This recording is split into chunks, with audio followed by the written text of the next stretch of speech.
Okay, this then is a Wicking Garden that I've been building, and it's approximately 2 gardens that are 1 metre wide by approximately 3 metres long, and there's a few things about it that are possibly worth noting for YouTube.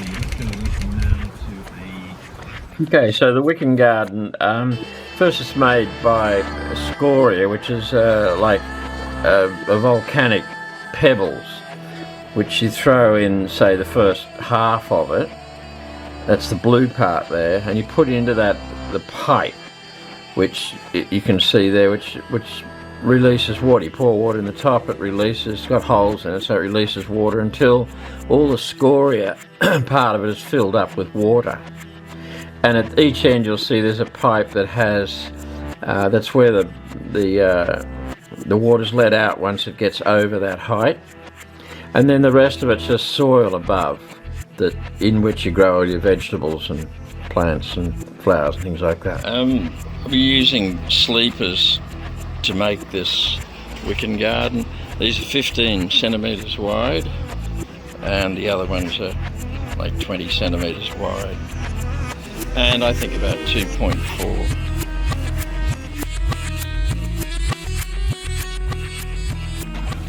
Okay, and the sleepers that are building the whole thing, roughly the first one's about 20 centimetres wide, and the second one's about 15 centimetres wide. And the reason for that is that gives me the perfect space up to the first one, up to the 20 metres plus 15 metres, is a perfect space for the ceria, the volcanic soil. And then the next ones are also 15 centimetres and 20 centimetres, which means that that's about the perfect space for the soil. So all in all, that's sort of easy to work out when you're doing inside. You can work out all the dimensions. It's very important too that the garden has to be perfectly level at the top, so every plank that you put in has to be perfectly level. So that the water and everything runs properly.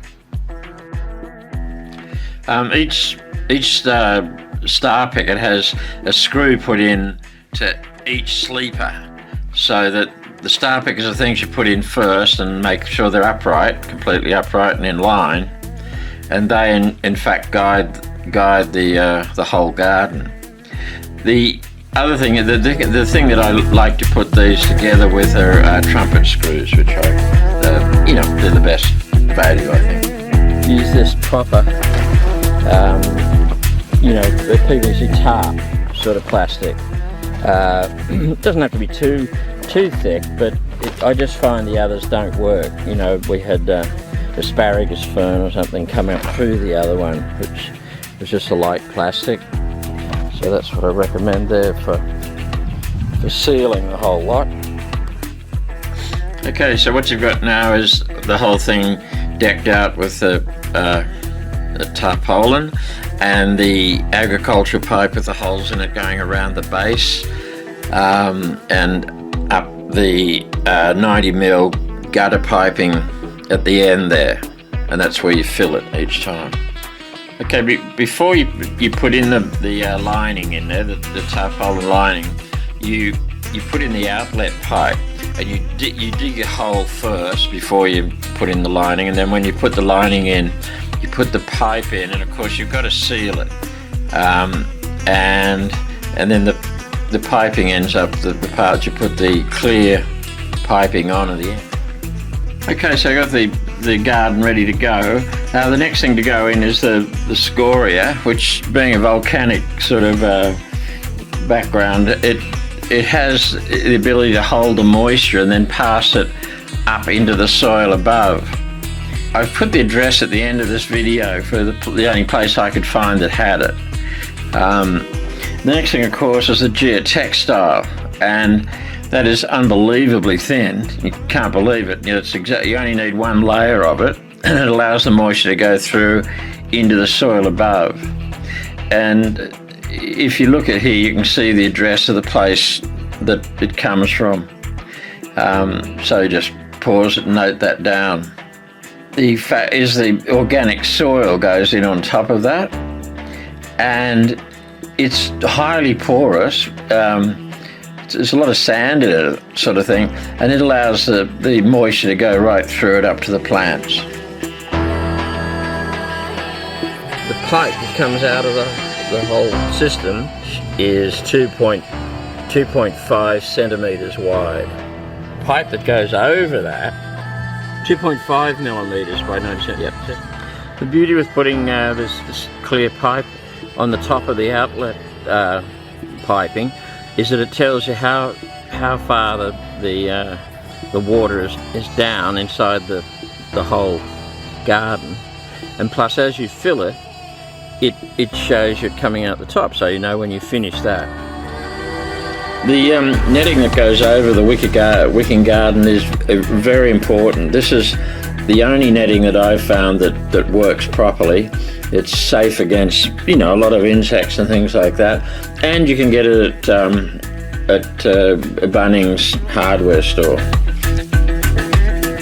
We've had to add these bits of wood here simply because the netting is only 4 metres wide, so it reaches there, and that sort of means that we can you know, arrange the end a bit better, but I would really rather there wasn't this extra bit of wood, but that's the way it is.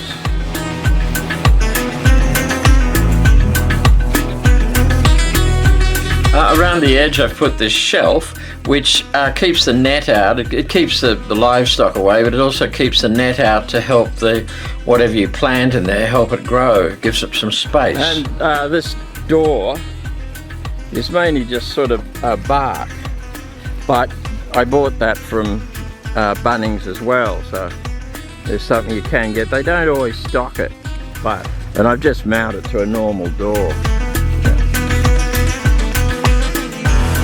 I designed these tiles down the centre with concrete under them, and the whole lot faces down so that storms, etc., the water runs away.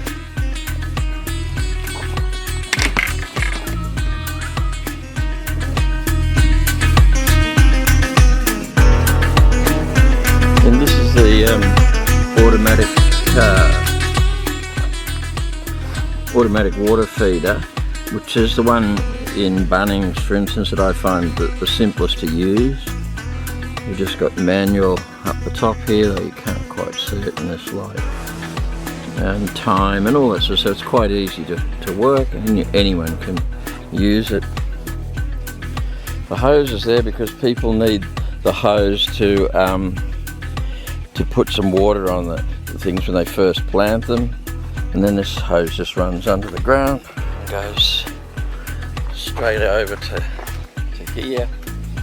It comes out and goes into the system. Even though this Wicking Garden is roughly 3 metres long by both 1 metre wide, my feeling is that probably it's better if it's 2.4 metres long, because the things are just more economical. You can get 2.4 metre long sleepers and all that sort of stuff, and the tarpaulin that goes inside is more affordable, so maybe it's better if it's 2.4 metres long. This is the part that I've put on here to sort of stop animals getting in, but really the other thing it does is it leaves a lot of space around the edge so people can grow things and not get caught up in the. Here's a better thing of it along here.